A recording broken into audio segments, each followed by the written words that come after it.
মানে কি নাম তোমার? আমার নাম সোহান।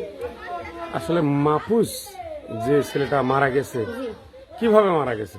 সে কালকে সাপ ধরেছে। সাপ ধরে সবাই দেখা বেড়াচ্ছে, খেলা দেখা বেড়াচ্ছে। আচ্ছা, দেখা বেড়ানোর সময় ও দুপুরবেলা গিয়েছে স্কুল মাঠে। যাওয়ার পথে তাল গাছ দিতেছে সামনে, বাঁধার সময় এটা কোন জায়গাটায়?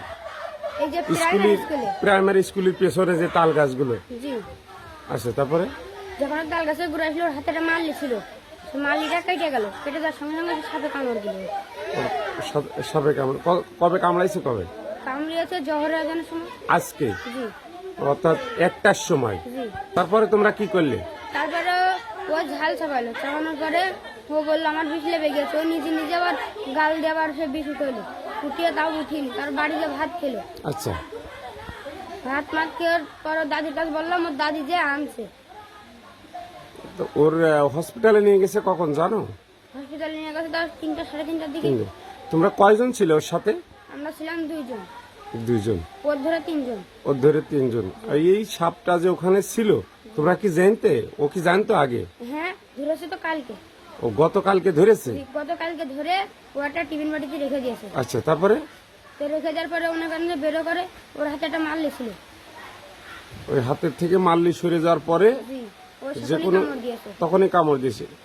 এই অজাগারটা কত বড়? এই যে এতখানি, বেশি বড় না।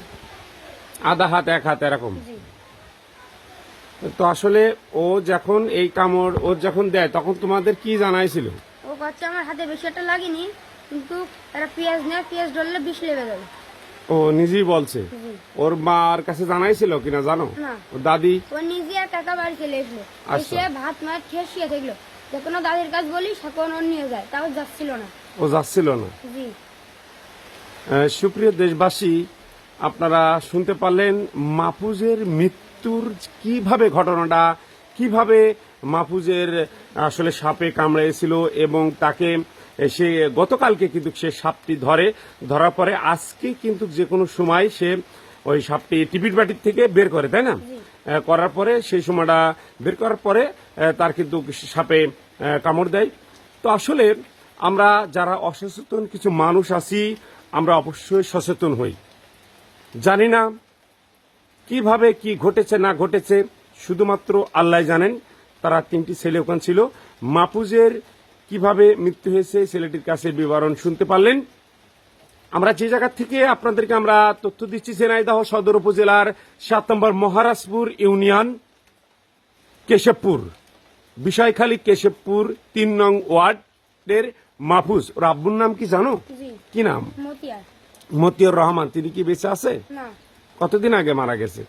তাও ও যখন ছোটবেলায় সেই সময়টায় মারা যায়। তো ওরা কি এক ভাই? এক ভাই এক বোনের বোন, ওনার বাচ্চা হতে যে মারা গেছে। ওর বোনও মারা গেছে, ও মারা গেল, শুধু ওর আম্মু বেঁচে আছে। জি, হে আল্লাহ, এই পরিবারটাকে ধৈর্য ধরার তৌফিক দিন। আজ এ পর্যন্তই। সকলে ভালো থাকবেন, সুস্থ থাকবেন, মরহুমের জন্য দোয়া করবেন। এখন মাহফুজের মৃতদেহ এখন কোথায় রাখা আছে? ফরিদপুর। ফরিদপুর, ঝিনাইদহ সদর হসপিটাল থেকে ফরিদপুর নিয়ে যাওয়া হয়েছিল, আমরা যতদূর সম্ভব জানি, এবং আমরা প্রথমত যে ভিডিওটি দিয়েছিলাম। এখন ফরিদপুর কি হসপিটালে নিয়ে যেতে পেরেছিল? আগে কততে মারা গেছে, তারপরেও আবার জায়গায় নিয়ে গেছে এরকম। এখন আসছে, তাই তো? জি। গতকাল হয়তো জানাজা দাফন করা হবে।